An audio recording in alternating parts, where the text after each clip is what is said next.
What's up, guys? I'm Alex. I'm Jason. We're the Table Monkeys, and today we are going to talk about the slip. Yes, so we're talking about this because we just watched Todd Hutchings get demolished by Zoloev. Just top rolled. Yeah. Todd trying to set a hook and just getting... Yeah.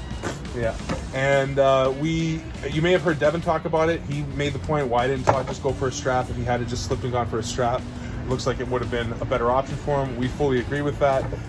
It was clear that Todd had more hook strength in that last round where they both went into a hook. Yeah. And we know how much easier it is to get into a hook if you're in the strap. So it's clear that that's what he should have done. And also how much easier it is to hold a hand-lost, elbow-dependent defensive hook position when the opponent is strapped to you and you're not trying to hang on. And he did that outside of the strap, which is ridiculous. Yeah. So shows the strength differential there. Yeah. So it shows how strong he is in that position. Again, if Zoloev was tied to him in that position, I think it would have just been smack each time. Yeah. So why didn't Todd get the strap? We think has a lot to do with the fact that maybe he didn't know how to slip well, or he didn't feel like he needed to. But in round 4, it looks like he goes for a slip.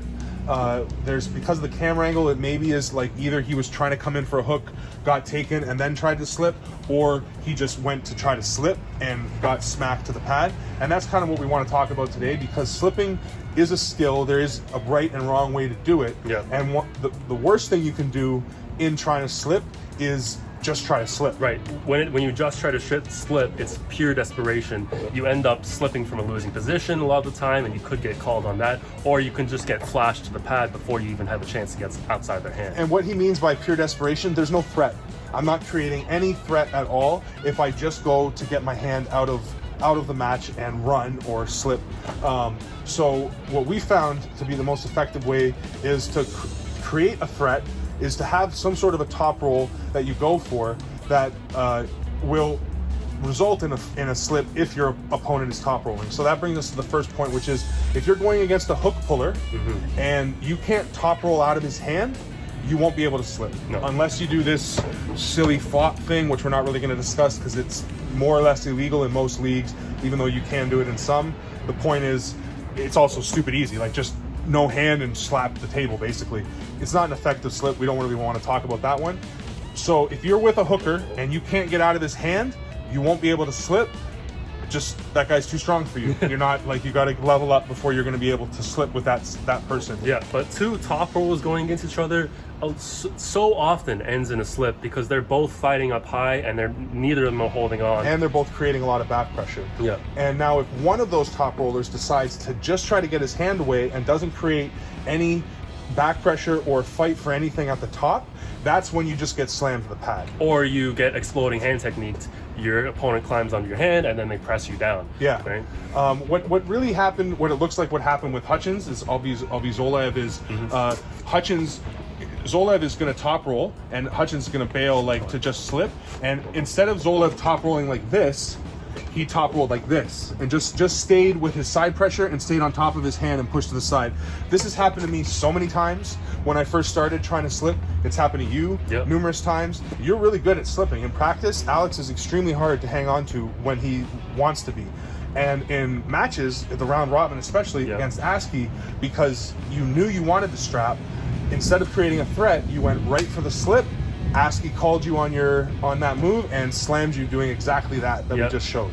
Yeah, nerves got the better of me there, and I just didn't create any threats. Just went for the slip, and I got smashed. Yeah, and Derek actually did that to you again in practice last week, in a ready-go situation when you did the same thing. You went for the strap instead of a threat, and if your opponent can feel that and knows what to do, if you're going against an experienced top roller, chances are they know what to do in that situation, and it's going to be bad news for you. Yeah. So create a threat. How to slip. Yeah. Create a threat. Yeah. If you're going against a top roller, okay, top roll with them, fight high, and then once you're in that battle where you're both fighting up high, then you can either decide to ball underneath or rotate outwards. Yeah. And they're not going to hang on to you because it's a bad idea for any top roller to hang on. Yeah.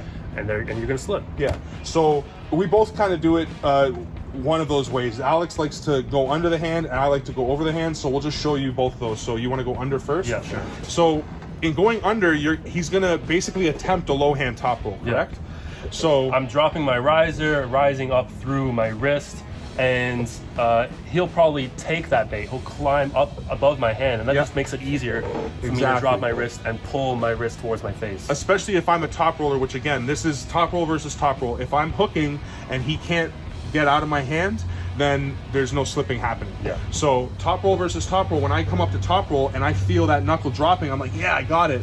But all of a sudden, he's gone. Yeah. And that is very, very hard to hang on to. Some people can do this kind of thumb grab thing. Dustin, talking to you, and that makes it so that all of a sudden you try to get out and you've got your thumb like anchored in there and you're all trapped.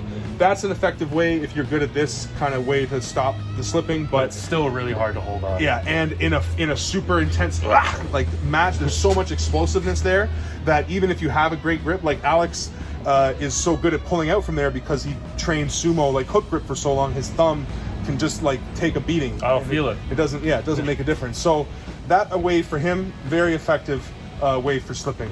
So for me, the way I like to do it, I like to hit. I've learned sort of, I'm going to call it Dustin's hit, and my top roll hit has a lot of this side pressure threat to the side. So I'm coming this way with my top roll, and what I'm trying to do is get over my opponent's hand. So if I feel you rising into me, then I'm going to roll out the back. But if I feel like you're trying to contain me or get into my hand like this, I'm just going to try to come over your hand and get out that way. Yeah. And the point is, if you hang on to me or you're really trying to lay your hook in, chances are I'm taking you the pad.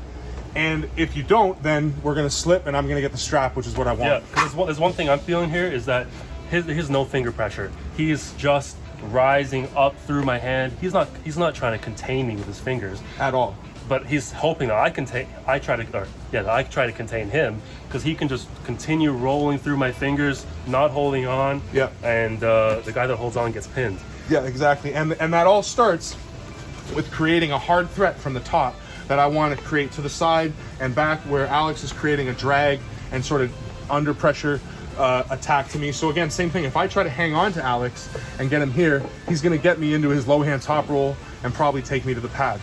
So when you're trying to slip, the first thing you want to do, create a threat. Create a threat, whether that's through the top of the hand, through the bottom of the hand. Yeah. But there's always a sideways threat and there's always a backwards threat. You have to top roll with the top roller if you want to get to a slip. You can't just desperately try to get to the strap by slipping. Yeah. So and that's what Todd should have done. It could have been a completely different match if he had gotten to the strap rounds 1 and 2. Yeah. Bottom line, styles make matches, and it's a very technical sport. A couple technical adjustments for the West against the East, and we might have had a completely different showing. This definitely one of them. So practice slipping in table practice week to week. Earn the strap. Yes. That's one of the things we definitely changed early on. Was we would just go right to the strap, we'd pull once or twice without it, and then go, oh, whatever, and put the strap on. And now, for the most part, you earn the strap. You pull until you slip. Once you slip, then you get the strap. If you're pulling with somebody that you need the strap, make sure you can get it. Yeah, you want to practice every element of the match scenario. So that's pulling without the strap, getting to the strap, and then pulling in the strap. Exactly. Practice all three things and become a master at the table. Yeah. But that's what we try to do here at Table Monkeys HQ. All right. So that's the video. We hope you like it. It's starting to rain, so we're going to end this one now. Like it, subscribe, smash that bell. Leave some feedback in the comments. Do all those things. And monkeys out. Peace.